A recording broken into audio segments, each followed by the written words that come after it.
E lembrar que nas redes sociais, o ex-presidente Jair Bolsonaro, ele também se manifestou a respeito desse atentado. A gente tem, para quem nos acompanha por vídeo, essa manifestação de Bolsonaro dizendo que já passou da hora de o Brasil voltar a cultivar um ambiente adequado para que as diferentes ideias possam se confrontar pacificamente e que a força dos argumentos valha mais que o argumento da força. A defesa da democracia e da liberdade não será consequente enquanto não se restaurar no nosso país a possibilidade de diálogo entre todas as forças da nação. Apelo a todas as correntes políticas e aos líderes das instituições nacionais para que, nesse momento de tragédia, deem os passos necessários para avançar na pacificação nacional. Quem vai ganhar com isso não será um ou outro partido, líder ou facção política. Vai ser o Brasil. E aí, Eliana, me parece um texto muito bem pensado e construído, talvez nem pelo próprio ex-presidente Jair Bolsonaro. Não me parece, pelo menos, com postagens anteriores, com discursos anteriores. Queria que você comentasse um pouquinho sobre isso, porque Bolsonaro vem no momento se manifestar a respeito dessas explosões, em relação às quais algumas das principais autoridades do país estão dizendo que o contexto de radicalização alimentado durante o governo Bolsonaro tenha contribuído ou até levado para as explosões que aconteceram ontem e hoje lá em Brasília. Então, por isso que, logo que a gente começou o programa, né, eu disse assim, não podemos fazer discurso, não podemos radicalizar, não podemos, nesse momento, fazer ilações que são, além de perigosas, irresponsáveis. Então, quando o Bolsonaro agora vem e coloca isso, é assim, desnecessariamente em relação aos outros discursos que já foram feitos. Então, para mim, fica assim, agora vai ficar o toma lá, da cá, né? Então, eu falo de um lado, o outro fala do outro, eu responsabilizo o A, B, C, D, aí vem o C, E, F, G, e nós vamos ficar nessa situação. Óbvio que, nesse momento, o Bolsonaro foi provocado para que falasse sobre isso. Como bem você pontuou, Olivia, quer dizer, não é um discurso dele, né? Não é... porque, assim, a gente conhece a forma dele falar e dele escrever, não vai ser essa simpatia, né, esse poema que ele acabou de descrever aí, né? Óbvio. É que nem eu falando de amor, quer dizer, não vai, né, falando que todo mundo tem que ser paz e amor, light, né? É igual, não cola. Então, o que eu acho? Que, assim, quanto mais calado, melhor. Todo mundo. Deixa a polícia trabalhar, deixa, né, haver esta prova real de tudo que aconteceu, quem é quem neste momento infeliz do nosso país, e depois cada um tira a sua própria conclusão. Fala, Ellen. Não, é que, sabe o que me deixou inquieta? A Ellen deu risada. Não, é que me ocorreu o seguinte, na última segunda-feira eu estava assistindo o Roda Viva, e quem era o entrevistado era o Duda Lima, que foi marqueteiro do Ricardo Nunes, aqui na capital, marqueteiro vitorioso, mas que também foi marqueteiro de Jair Bolsonaro em 2022. Acontece que o Duda Lima, nessa eleição municipal, foi agredido com um soco muito covarde de um assessor do Pablo Marçal, né? E que foi naquele debate lá do Flow, que acabou sendo um episódio muito marcante de violência nessa eleição. E aí, no meio da conversa, o Duda estava fazendo exatamente esse discurso que o Bolsonaro acabou de tuitar agora, né? Olha, é inadmissível uma violência dessas dentro de uma democracia, nós vamos precisar nos repensar como marqueteiros políticos, como quem faz a política. E aí, o Guilherme Amado, que estava na bancada, disse assim, mas vem cá, Duda, você não enxerga nenhuma relação entre a violência da qual você foi vítima e o discurso da campanha que você trabalhou em 2022, né? E que foi o único momento da conversa que o Duda ficou um pouco mais exaltado e tal, né? Pesou. E aí, é isso que me faz pensar, acho que são essas as perguntas que a gente está se fazendo nesse momento. São atos isolados, quer dizer, o Pablo Marçal chega a 2024 dando soco, com um assessor dando soco em marqueteiro, intimidando jornalista, filmando, isoladamente, como um fato isolado da sociedade, ou isso vem sendo algo construído na nossa sociedade já há algum tempo, né? Não tenho essa resposta, mas esse discurso do Bolsonaro me remeteu exatamente a essa outra entrevista, assim, e o quanto nós estamos imersos numa construção social que não está caminhando bem, né? Que não está caminhando bem. Nem um pouco. Vou voltar para você rapidinho, Eliana, Sim. porque durante o programa a Eliana conseguiu me mostrar aqui uma mensagem sobre uma dúvida que alguém te passou sobre o fato. Não, o que foi? O carro o que ele continha de explosivos não sei se eu consigo localizar aqui. O que ele tinha de explosivos dentro do carro, assim, é um verdadeiro arsenal monstro. Se isso poderia ser considerado um ato terrorista, né? Isso aqui, alguém te mandou essa dúvida? Não me mandou a dúvida. É o que ela achou sobre esse tema. Você achou achei, esse tema? E tá. olha se o atentado ocorrido em Brasília pode ser classificado como um terrorismo de acordo com a nossa legislação. Vou deixar para vocês falarem sobre isso. Só lembrando que, dentro desse contexto, Cíntia, o caso está sendo investigado pela Polícia Federal como um ato terrorista, mas não necessariamente significa, segundo a legislação, que o que aconteceu nos moldes em que aconteceu seja classificado como um ato terrorista? Na verdade, Lívia, a Eliana trouxe uma questão aqui da legislação que eu também não tinha esse conhecimento de que um ato individual, mas a despeito de uma classificação estritamente jurídica, a gente conceitua isso de uma forma, talvez em termos de responsabilidade jurídica, haja uma diferença, porque a se considerar terrorismo a gente tem outro regime ali. Mas, de toda forma, o que acho que a gente tem falado como terrorismo nessa mesa é no sentido do ato covarde de se levar ali um explosivo, algo que podia não só ter vitimado o próprio perpetrador, mas podia ter vitimado várias pessoas. Então, acho que a gente falou bastante aqui no terrorismo no sentido até meio leigo. Eu vou fazer a meia-culpa que não conheço esse texto legislativo que coloca e que talvez excluiria uma atividade individual. Mas tem uma questão.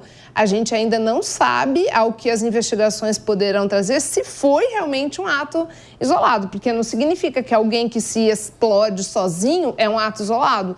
Não sabemos se há ali um grupo dando suporte, financiando economicamente, é isso que a gente não sabe. Então, hoje a gente não tem como dizer aqui nessa mesa, e acho que ninguém ainda tem no Brasil, diante da recente ocorrência, né, recentíssima, a gente não tem como dizer se é terrorismo ou não. De todo modo, eu penso uma coisa, que acho que não tem ninguém no Brasil que nesse momento está dizendo, poxa, que legal, ou pelo menos alguém que seja uma pessoa de bem, pouco importa quem ela apoie, que acho que isso é algo digno de nota ou de se bata palmas para isso. Eu só queria fazer uma colocação, quando a gente viu aí a manifestação, entre aspas, aí do ex-presidente Bolsonaro, eu só acho um pouco complicado, porque eu também não acho que essas palavras vieram da lavra dele, mas em direito até a gente diz que é autor quem escreve e quem assina como. Então, em tese, ele é autor porque ele assinou.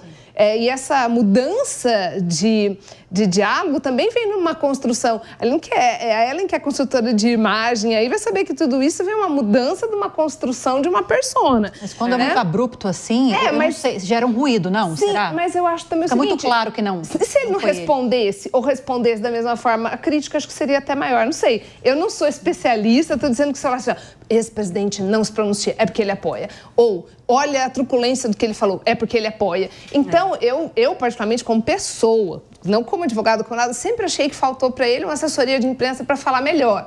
Né? E agora que parece que isso aconteceu, é meio estranho, porque ou joga bola ou não joga bola, está errado do mesmo jeito. Então, é uma situação. Como consultora de imagem, a única coisa que eu posso pontuar é o seguinte, a gente não cria personagem.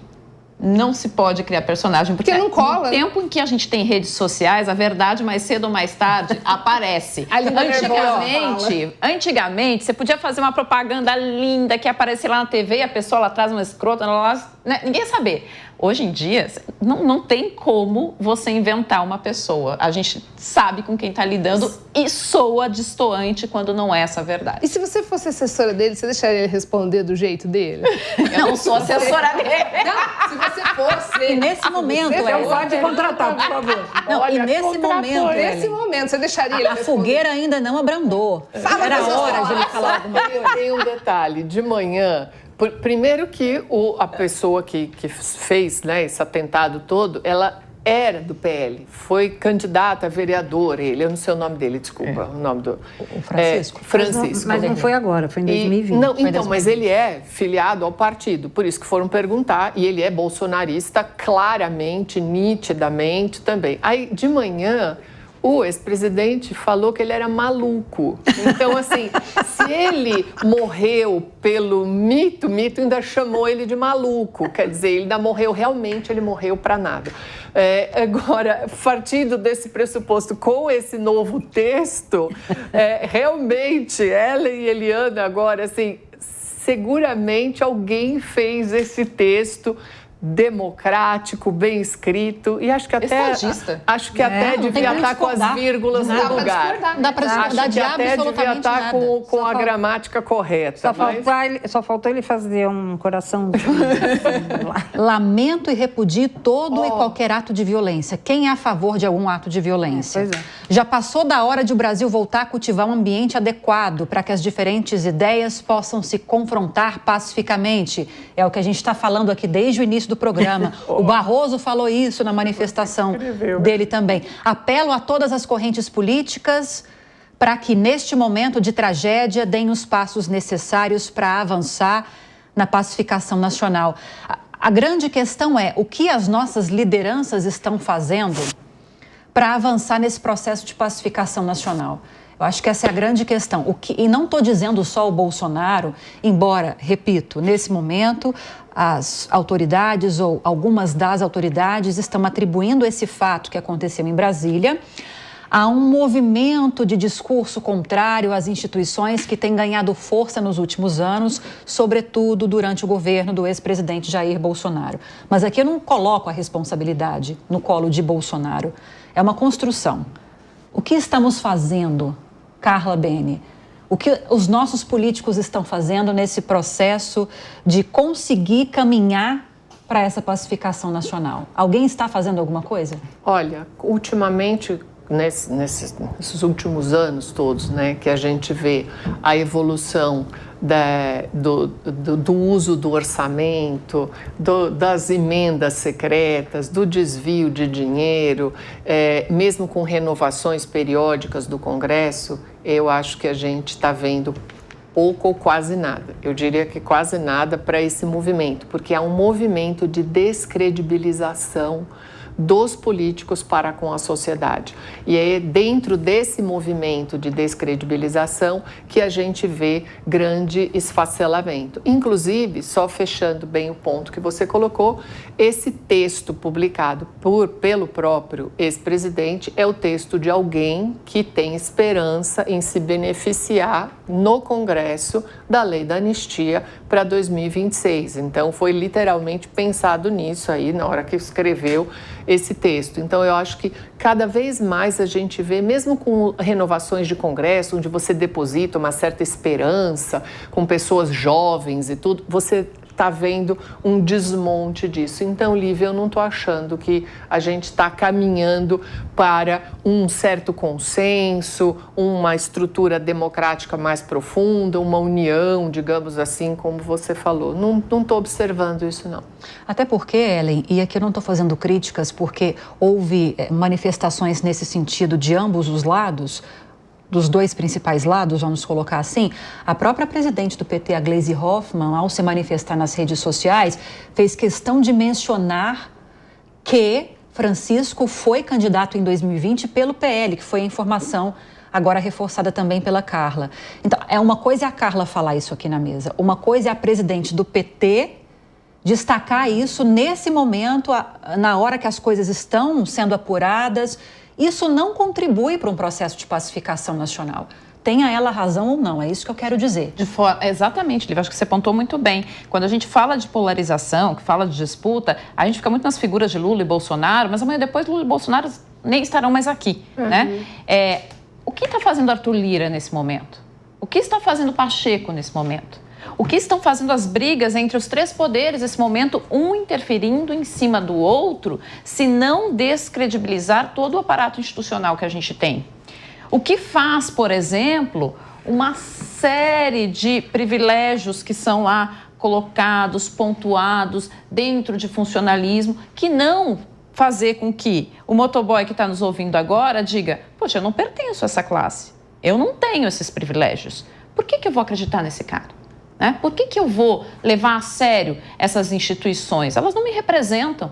Então, quando a gente traz o exemplo da Gleisi Hoffmann, acho que é um excelente exemplo para você dizer o seguinte: o que cada ator político está fazendo para que essa democracia que eles dizem respeitar e exaltar, de fato funcione, no momento em que ela está, de fato, em crise, como a gente pontuou aqui.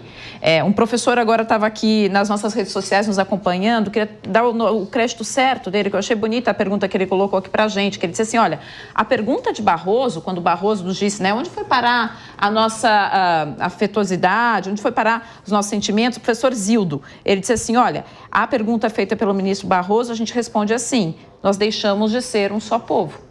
E quando a gente deixa de ser um só povo, quando a gente deixa de se olhar pelo que nos pauta sobre o que nos une, como que a gente volta a isso, né? Quando isso está fragmentado da forma como está, como é que a gente vai colar os caquinhos? É exatamente o que você falou. Exatamente cedo, né, isso, Carla? exatamente. A gente esfacelou o coletivo, esfacelou o social. E eu acho, estava pensando aqui agora, enquanto que a Ellen estava falando, para tentar responder a sua questão, que ficou meio em aberto, se eu acho que ele está caminhando. Eu acho que talvez a gente deva caminhar por uma outra estrutura. Acho que quando você é eleito um parlamentar, você tem que ter as redes sociais proibidas. Acabou. Ninguém mais tem rede social. Pensem só, todo mundo trabalhando. Pensa que coisa espetacular. Porque o dia do parlamentar, seja do que for, é gravar vídeo. É gravar vídeo para a rede. Né? Grava vídeo por 3. Total razão. Primeiro que a escala dele é 4:3, trabalha 4, descansa 3, e nos 4 que trabalha, grava vídeo. 24 horas grava vídeo. Então, você já imaginou? Executivo, legislativo, judiciário e Ministério Público sem rede social. Não vamos Eu acho que a gente...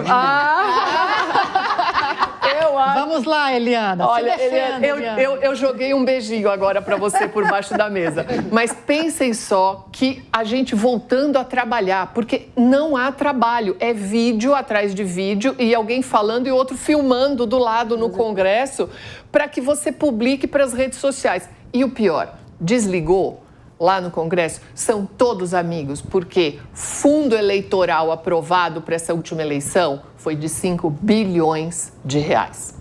Carla, só fazendo um contraponto, Ministério Público... Não esquece que eu te joguei um beijinho aqui embaixo, hein? Não, Ministério Público e Judiciário, a gente ainda tem corregedorias e tem CNJ, CNMP. Ainda tem. Exato. Então... Vou deixar Não, só, tô brincando. vou Não dá pra deixar correr tão só o solto, né? executivo Mas e o Mas se tivesse legislativo. no Congresso... Não, mas só um olhar externo.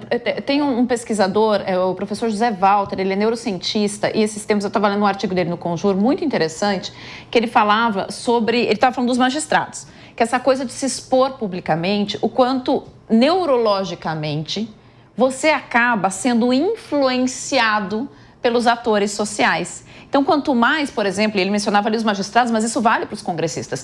Quanto mais você está exposto, quanto mais você vai se colocando, mais também, neurologicamente, ele explica lá de forma científica isso, né? Você acaba sendo influenciável pelos humores sociais, o que completamente o oposto do que se preconiza para a justiça. Então, essa sua proposta, embora utópica... ela é muito... Vão me matar aqui agora nos comentários, eu tenho certeza, mas pensem só, olha que seria coisa boa. Ellen, sabe Todo que me mundo trabalhando.